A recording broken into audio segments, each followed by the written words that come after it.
Hello everybody and welcome to my review of One Piece chapter 1040. Oda gives us the outcome of the Big Mom versus Kid and Law fight, but Oda decides to flip the script and add a little something extra before the finale. Makes sense because considering this is the third and final chapter that Oda's focused on when it comes to Big Mom versus Kid and Law. With this, no question about it, their values are going to shoot up. The only question is to how much. Let's start off with the cover page, and we're back with the German 66 escape cover story back at Whole Cake Island, which I'm kind of curious about what will happen when the rest of the Big Mom pirates there will learn about Big Mom's defeat. I think it's pretty crystal clear that Big Mom will come back into the picture. The only question is when and where. Probably Elbaf. But I like this cover page because it gives us clarification of something that I actually mentioned in the last time we got a cover story related to German 66, and that was basically Big Mom defeating Yanji and Niji. And I did mention I didn't see Reiju, Ichiji or Judge around Big Mom. There's a flashback sequence that Yanji and Niji are having. So I mentioned that Niji and Yanji, perhaps they let the rest of the Vinsmos escape and tried to deal with Big Mom, and obviously they got defeated. And something else I pointed out at the very end of Whole Cake Island, I think during the manga phase of Whole Cake Island, because the Vinsmokes don't really fear death because they don't have that emotion, they're immune to Big Mom's soul pokers. Jinbei, obviously it didn't work on him, and obviously the rest of the Sun Pirates. So yeah, it just made sense.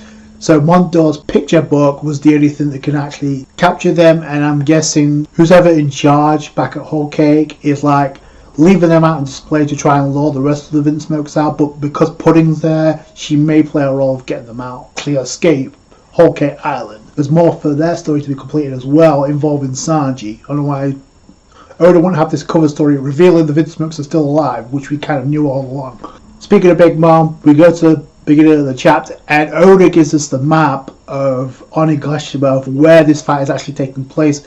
By the end of this fight, Big Mom is off Onigashima, so it doesn't really matter. I do like the heads up of where this fight is actually taking place, even though this fight is like blowing everyone away, literally. So Oda reveals that Big Mom is not done in from that attack, although Kid is still firing with railgun. It looks like Big Mom's about to do a soul pocus again, but she tries to. First off, she attacks not only Kaido's crew members, she tries to go after Law's crew members, but if you notice, it doesn't affect them. Both crew members are like saying to their captains, perhaps we should get out of here. It doesn't like she's. I like how Oda's portrayed her as a monster even till the end. Law's like, no, just go on ahead, we got this. Kid's like, you think you scare me with your last gasp? No. Law doesn't use his awakening, he uses his normal room on Big Mom. This was a shocker, I didn't know Law could do this. First off, that the attack of Big Mom that came to life was actually trying to hear commands from Big Mom, but Law actually reveals he can pull a Corazon and actually block Big Mom's voice from being heard from anybody else. Which is so she can't give commands, but she can give commands but nobody can hear them. So, because she calls out for Hera and Prometheus, nobody could hear her. So that was the shock. I didn't know Law could do that, blocks sound. So I want to know more about that, because he uses silence, right? The same thing Corazon did to save Law's life. And Kid is still opening fire with Damn Punk. Law dodges out the way. The attack sends her crashing down, but as she's crashing down, she's going down to where Yamato. And because as she's falling down, Yamato's like, why isn't Big Mom making any sound? And it's because of Law. Comedic purposes, it makes sense because Law's like, I don't like your annoying screeching, so I'm just going to shut you up. And I like as this is going on, she's like, there's like a montage of what's going on elsewhere. So yeah, this was a pretty smart chapter for Oda to handle, to not only wrap up Big Mom versus Law and Kid, but also give us a look into what's going on elsewhere with other plot points that matter besides Luffy and Kaido. I like that the Law's final attack against Big Mom is reminiscent to Corazon. I don't know if it's actually Corazon's attack, if he learned that, or if it's part of his Devil Fruit. I kind of want to know more about Kid though, to be honest with you. Maybe we will towards the end, because I think regardless of what happens by the end of Wano, we won't be seeing Kid and Law for a while. At least not before the final arc.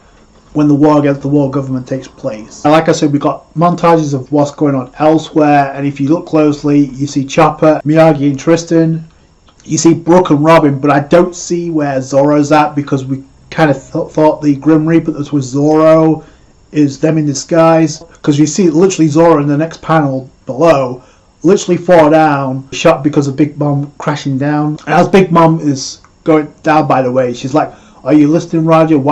She's blaming Roger for like saying what he did about causing pirate error because of what he said, and it inspired a lot of pirates, two of them being Kid and Law.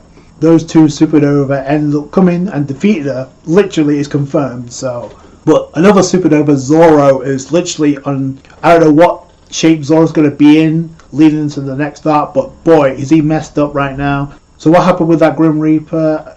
Was it Brooke and Robin, or was it somebody else? So we also see Fukurakuju and Raizo, and to me it looks like that plot point is done and it couldn't come any sooner, because yeah, that fight needs to end as well. So I find it funny that if it is over, it ended in the same chapter the Kid and Law versus Big Mom ended, because you see Fukurakuju literally like a bitch on the floor crying for water, and Raizo is just standing there with flames surrounding him, like he doesn't give a shit.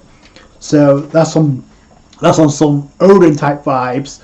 So I guess he got his win, he got his shout out to Odin. But the most important part, to me at least, is the whole sequence with Hiyori and Orochi right now, because we see Orochi on the ground, at least paralyzed, and Hiyori is like just playing the song. So I'm wondering if that's leading to anything, if Orochi is really in an illusion right now and he can't escape it, and Hiyori's actually done something to him. I kind of want to see that plot point, because it looks like it's not going to be a fight unless Orochi actually fires back. I find it interesting Oda decides to reveal and wrap up some other plot points in the same chapter. Again, I got to call out to Oda and his art with the shading with Big Mom. Even falling in defeat, Big Mom looks like a boss. She falls down to the ground, and you can see where Onigashima is, and you can see how close the explosion is from the Flower Capital. So they really dodged the bullet, no pun intended. And with that, as Big Mom falls, the victory box is there. Kid and Law have beaten Big Mom. It's huge, no question about it. The respected crew members said this is massive. They defeated Big Mom. Just wait until Morgan's News get a hold of this, because he said bounties for Kid and Law are going to shoot up. I expect Luffy's as well as Zoro's and the rest of the Straw Hats to shoot up too. But yeah, if that holds true and Fukurakuju versus Raizo is done, that means there's one fight to wrap up, and that's obviously Kaido versus Luffy, round 3. And I like this plot point because actually the hole in the ground gives a reunion to like Yamato and Momonosuke, because Momonosuke's like, yo Yamato, I can see you now. Well, why is there a hole in the basement? And Yamato's just explaining that one of the bombs just went off. Thankfully I was able to freeze the others before. So one of the explosions made off Onigashima away from the Flower Capital. The other explosions are frozen thanks to Yamato's breath blast that she froze over. So that's pretty cool. And then Oda decides to tease us with the other plot point that we have not seen, that he cut away from, and that is Zounisha and what's going on with that. Momonosuke is like, okay, Zounisha is getting pretty close now.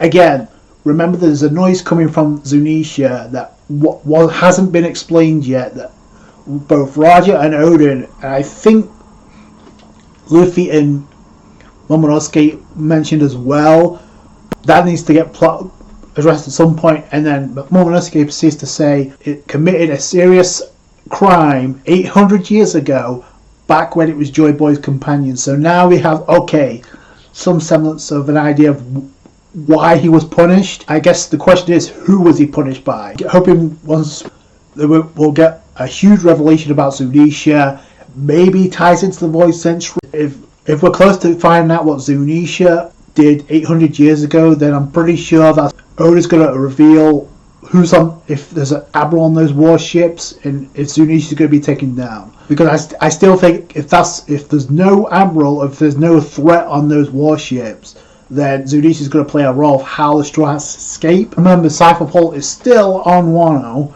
We still need to get the Rob Poneglyph that's on Wano, because Robin needs to decipher that to give that information to Luffy.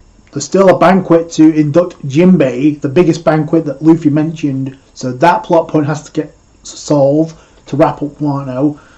After the fight, there's a lot to go in the aftermath of Wano. There's obviously the goodbye with Otama and Luffy, because you know that moment's coming. Also, I'm pretty sure we will see Big Mom again, just because we don't know where the rest of the Big Mom pirates that went to Wano are at right now. We haven't seen them since Marco kicked them down. I'm still not convinced they're all done in, unless Oda really wants to write off the Big Mom pirates, the remnants of Big Mom pirates, back in Whole Cake Island. And I'm pretty sure they're going to get the news about Big Mom's defeat. Yeah, this chapter was monumental. Also, do you want to make a prediction? Do you think it's possible the ending of Wano or the ending of the fight is going to happen before or at chapter 1050? Because I personally do. Given the way Oda's going with the pacing, it looks like we're going to get a flashback of Zounisha next chapter, so I can't wait for that. That's going to do it for you guys. Thank you so much for watching. Like the review if you did it, thumbs up, I appreciate that. Subscribe to for One Piece. Catch you guys later. Thanks guys. Bye.